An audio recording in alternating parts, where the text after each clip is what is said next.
Hello and welcome to another episode of Midweek News on the Practical IT channel. This is episode number 12 for February 15th, 2023.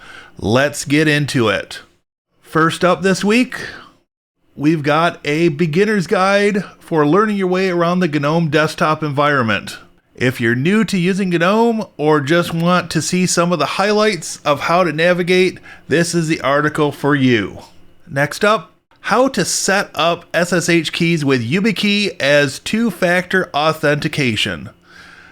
This article details how you could take the passwordless movement to the next level.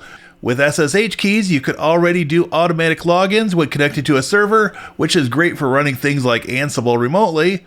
But if you're going for an interactive session, you might want to know how to do two-factor with a hardware security key. And this is the article for you.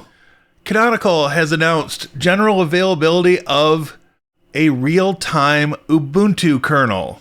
The RealTime kernel from Canonical is aimed at software-designed manufacturing, monitoring, and operational tech.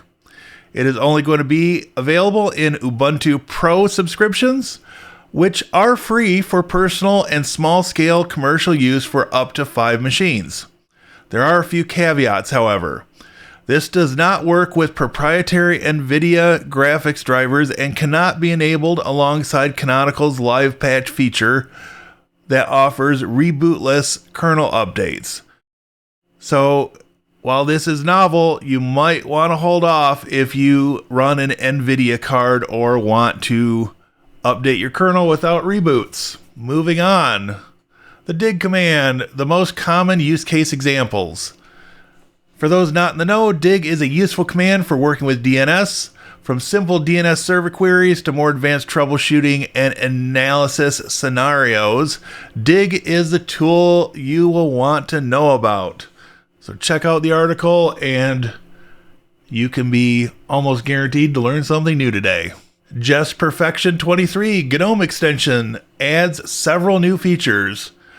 And this is a Gnome extension I had no prior knowledge of before seeing this article. It seems like it would be a good one to test out given the large number of features that are integrated in it. So if you're a Gnome user, check this out. Okay, this is not a new article, but useful Google Dorks for open source intelligence investigations. I came across this only recently. It has a lot of good examples of how you can use Google to aid in finding information. These techniques and others, which are documented elsewhere, can also help you perform better Google searches overall and be more efficient while you're searching Google. So check this out and see how you can expand your searching capabilities. KDE Plasma has released version 5.27. I have linked the release announcement from the KDE folks.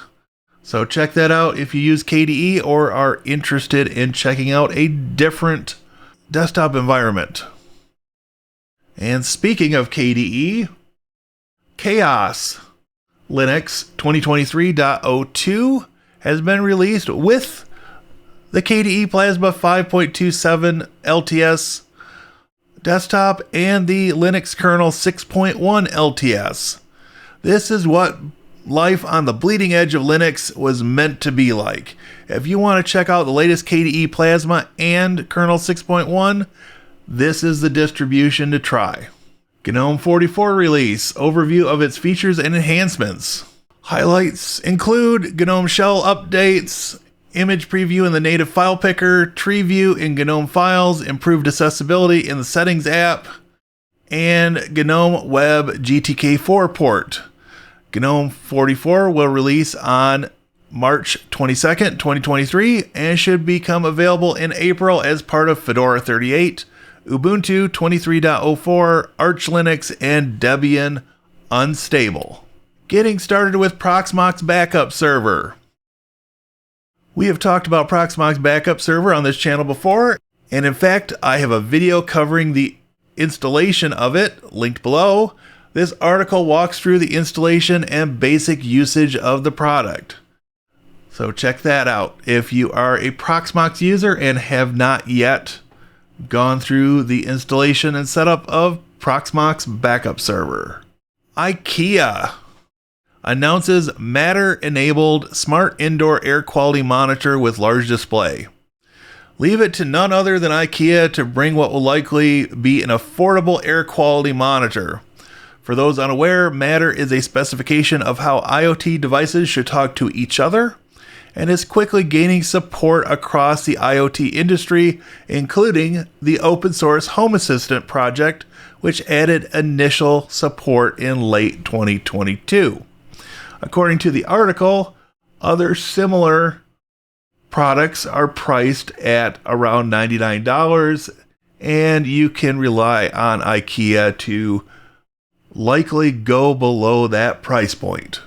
And to close things out this week, we are now 971 days from the end of Windows 10 security upgrades. So as I say every week, make sure you've got a plan in place to get migrated to something else, whether that be a Windows 11 system or migrating to Linux. And a special thank you to all my viewers and to Ashley Trelly over at Capture the Concept, who is responsible for these lovely graphics that you see in my thumbnail and my logos. So if you are in need of graphic design work, contact Ashley and see what she can do for you. And on that note, I'm going to let you enjoy the rest of your Wednesday. I'll see you in the next video.